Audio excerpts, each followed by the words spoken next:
Grace and peace to you, beloved. Amy Wilson Feltz here. I am the pastor of St. Paul's United Methodist Church in El Paso, Texas. Thank you so much for joining me for coffee with Pastor Amy.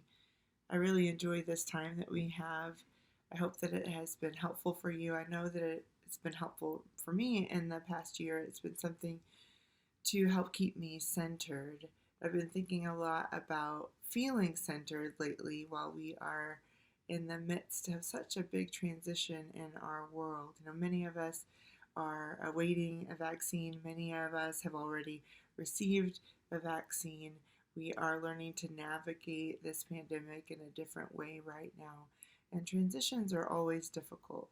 And we could say that life is one transition after another, right? But we like to feel centered and as if we have some semblance of control, whether that is real or perceived. And transitions remind us that we need assistance, that things happen beyond our control, and we need to learn to navigate them and remember who we are. One of those things that alerts me to the fact that I am dealing with a major transition that might need some attention is my dreams.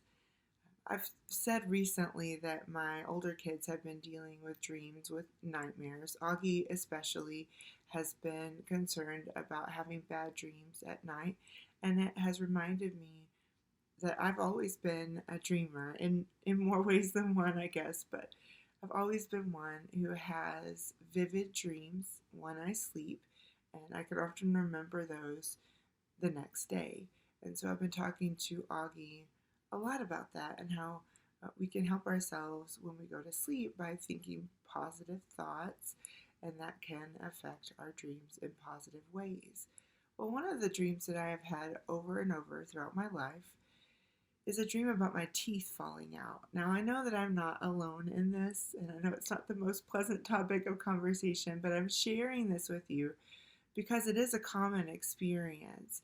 Dreaming that our teeth are falling out, crumbling in our hands, is usually a sign that we are dealing with a major transition, that we're feeling out of control, that something needs our attention. So if you happen to be having that dream, again, you are not alone.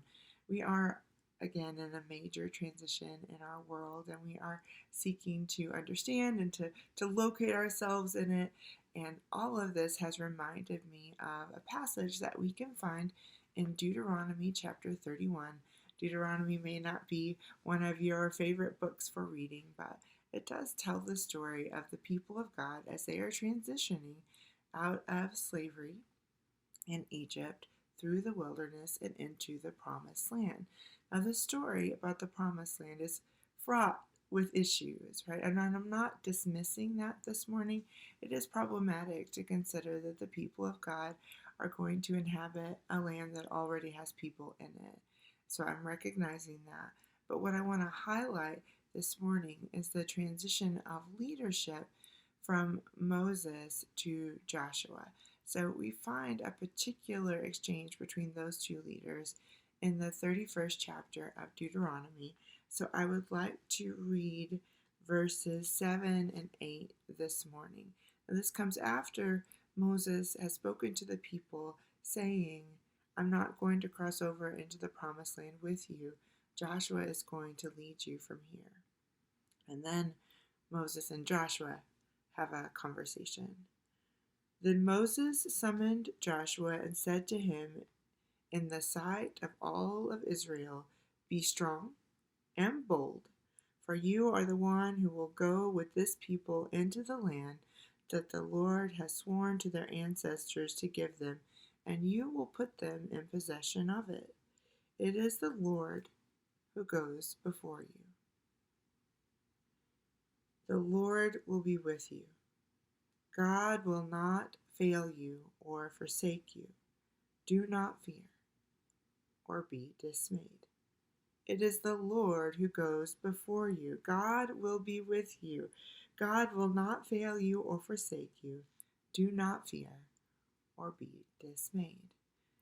This reminder about the presence of God in our journey has been really helpful for me lately. God goes before us.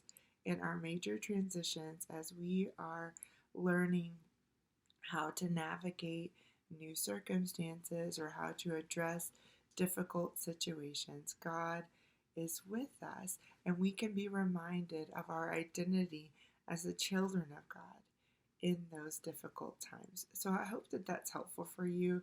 I know that it's been encouraging for me as we are in this season of life together, marking 1 year of life in a pandemic, full of hope for the future, full of promise to be able to move about more freely in the world.